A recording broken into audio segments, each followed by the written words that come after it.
So this being our international show, eTalk thought it might be appropriate that I share some words on my transition of coming to the US. So to explain why I'm coming to the US, it's because I'm originally from Belgium. So let me explain why I don't have an accent. I know it's very disappointing that I didn't come out here and talk like this. I know that would be much more interesting, but my parents are American, so I spoke English at home, and it would be very weird if I did this and then spoke English at home with my parents, but in any case, just roll with it. I promise I'm still interesting.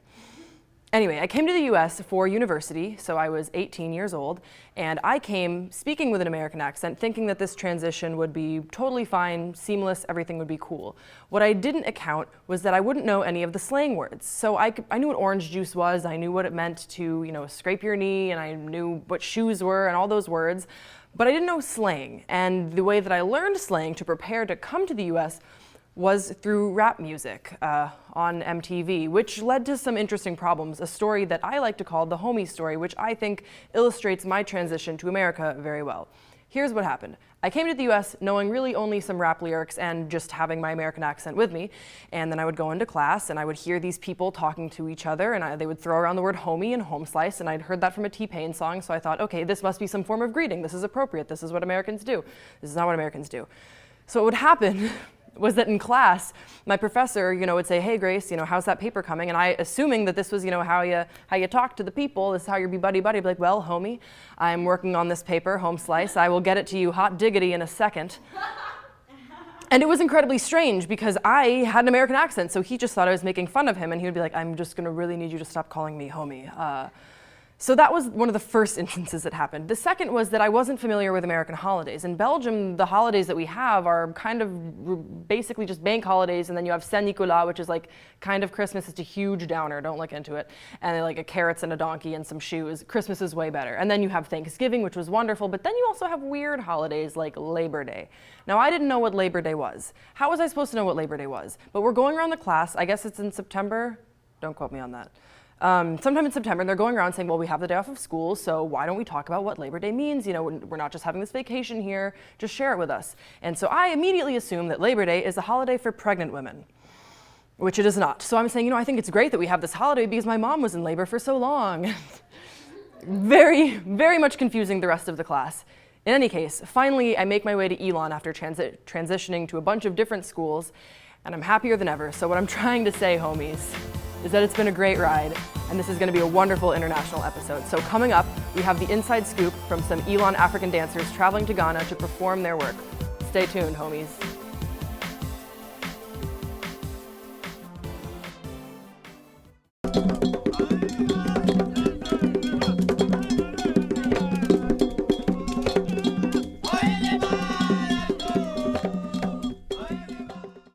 I'm from Ghana, and Ghana is in the West Africa.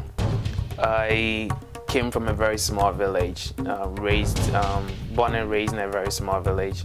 My tribe is called the Ga tribe. I started dancing, very young.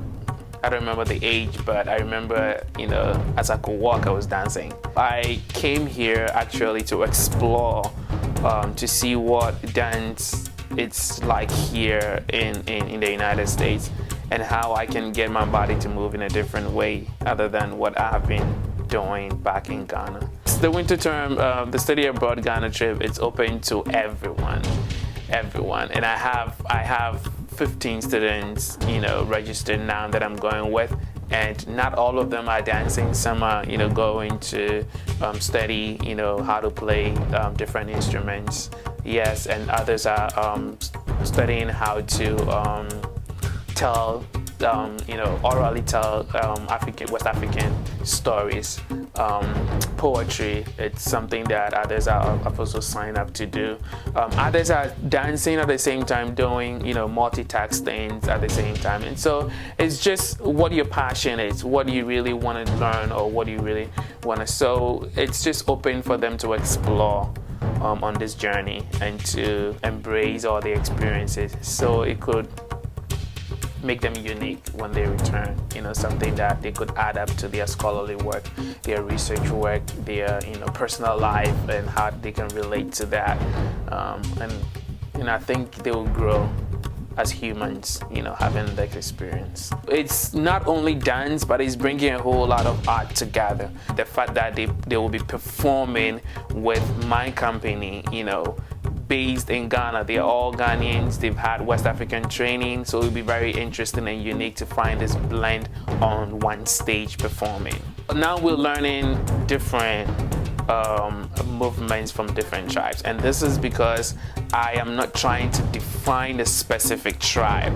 My idea here is to bring all tribes, all dance forms together. It's going to be an intense program because we're moving from one region to the other, doing 2 shows at each region, and so for them to really be able to communicate with people, very different people at each region, so they can really tell what each tribe does and what it means to them and how different it is from one tribe to the other, so they wouldn't kind of like call West Africa, but then they will understand that, it is not the same.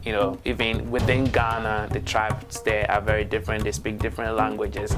They have, different way of living and, what means what to them. When we visit, my village where I grew up,